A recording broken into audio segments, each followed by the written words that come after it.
Assalamualaikum warahmatullahi wabarakatuh.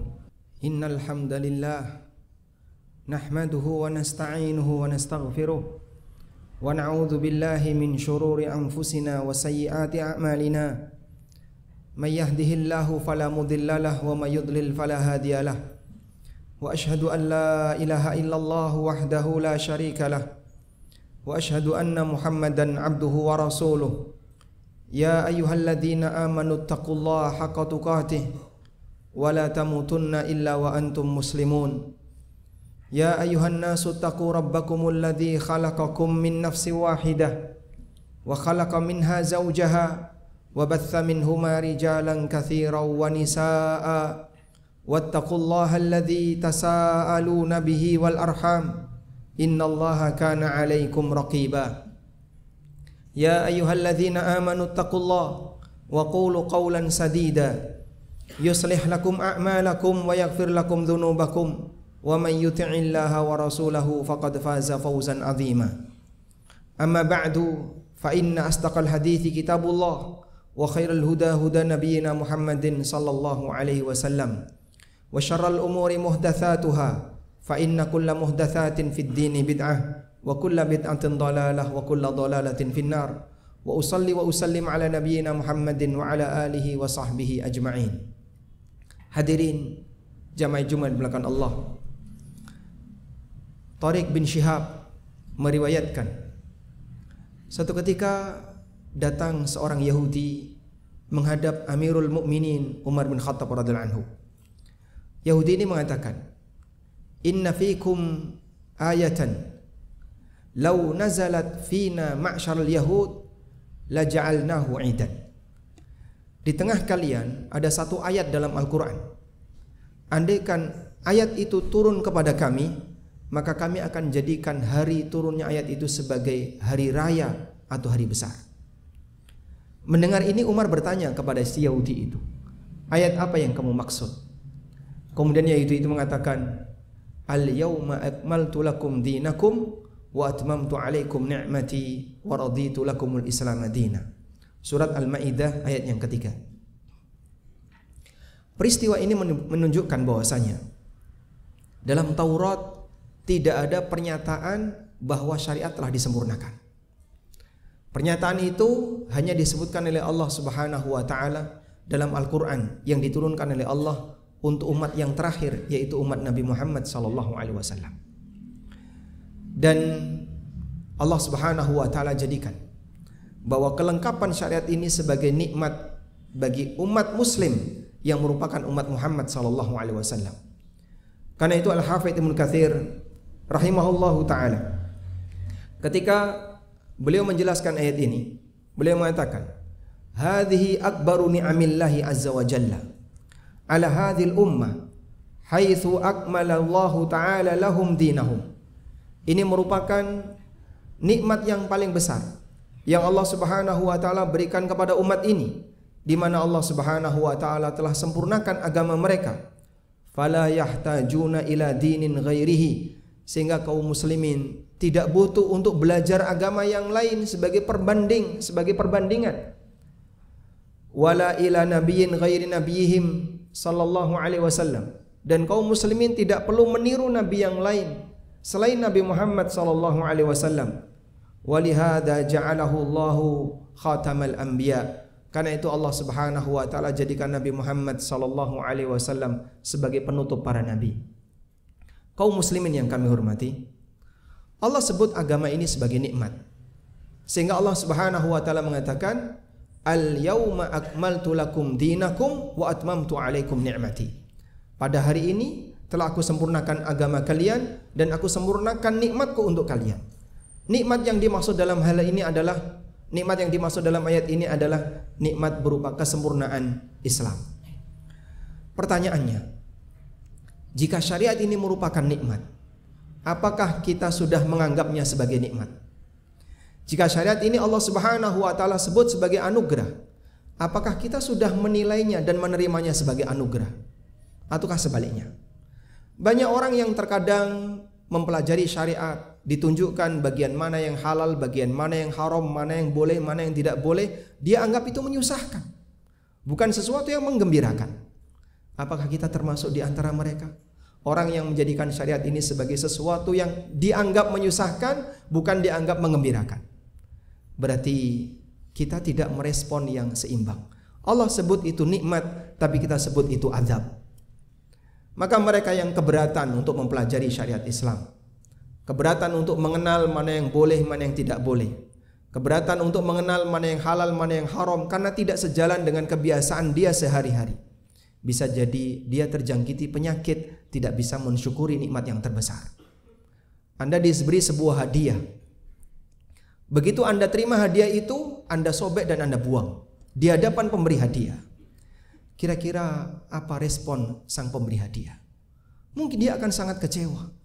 Saya berikan sebuah penghargaan kepada kamu, tapi ternyata kamu tidak menghargainya dengan baik, kau malah membuangnya. Allah berikan kita anugerah berupa syariat, tapi banyak di antara kita yang mungkin menyepelekannya. Jadi kira-kira bagaimana caranya kita bisa termasuk di antara orang yang mensyukuri syariat itu? Tentu saja yang pertama adalah Anda harus berterima kasih. Jadikan ini sebagai nikmat, bukan sebagai azab. Jadikan syariat itu sebagai sesuatu yang menggembirakan, bukan sesuatu yang menyusahkan. Yang kedua, jika memang isi syariat itu adalah pelajaran-pelajaran yang isinya penjelasan wahyu, penjelasan tentang halal haram, penjelasan mana yang wajib, mana yang tidak wajib, berarti bukti syukur kita adalah terbuka untuk mau mempelajarinya. Apakah kita sudah terbuka untuk mau mempelajarinya? Ataukah kita berada dalam posisi sering tertutup untuk mau mendengarkannya? Sehingga kadang kita pilih-pilih dalam masalah pengajian. Kira-kira yang materinya terlalu padat, banyak membahas masalah hukum, kita menghindar. Tapi kalau yang paling banyak guyonannya, lebih sering bersenda gurau, guyon dan seterusnya, kita mendekat. Apakah seperti itu kondisi diri kita?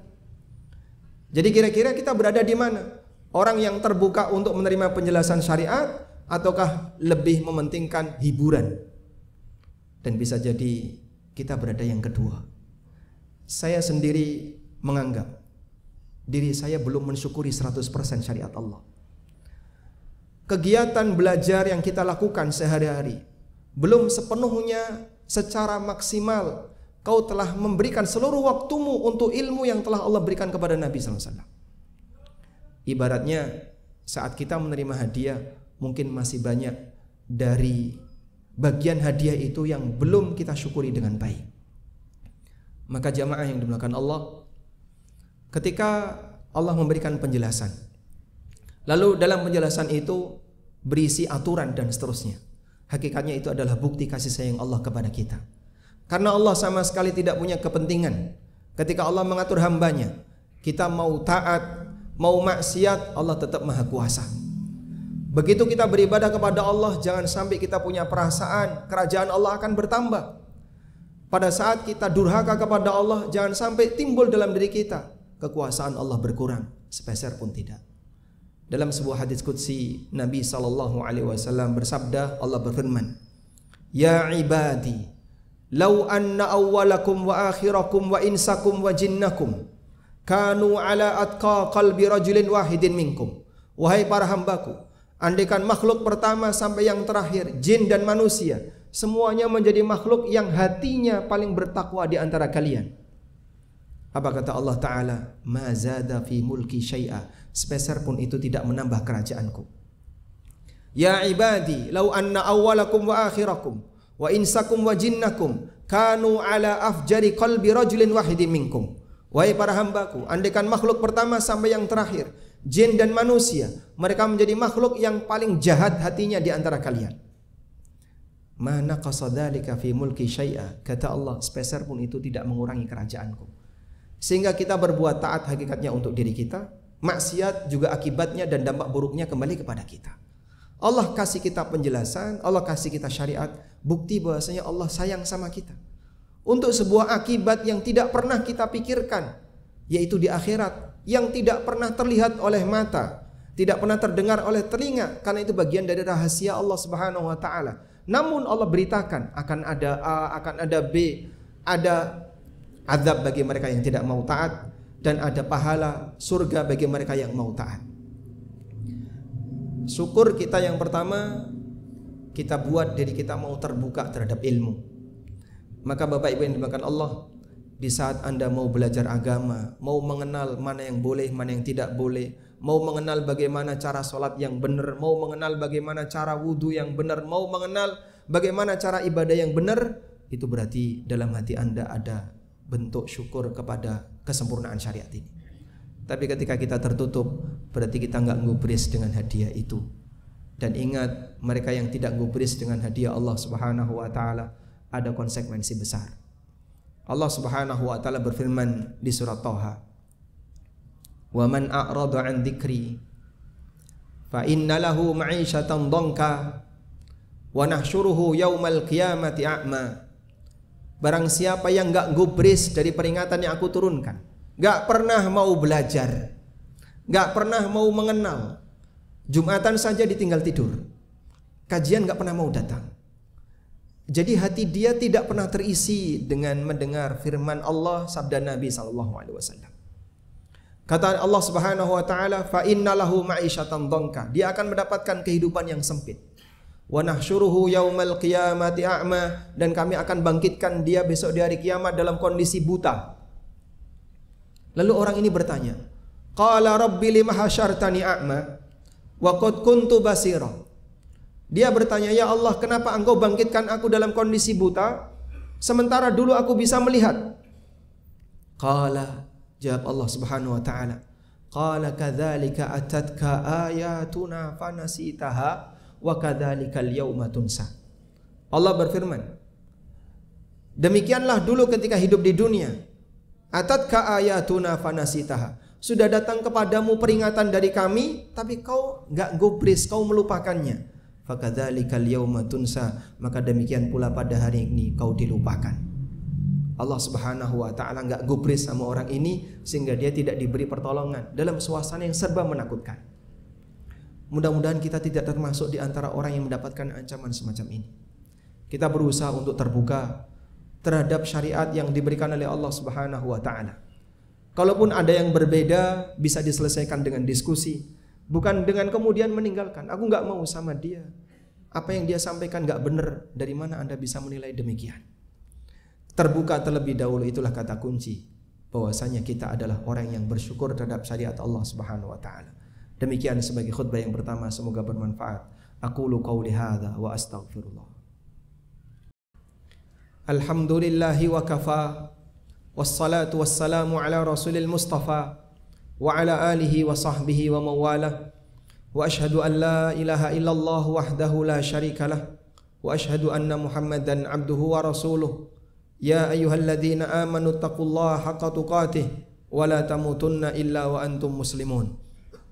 Hadirin jamaah Jumat dimakan Allah Subhanahu wa taala. Allah jadikan syariat ini sempurna.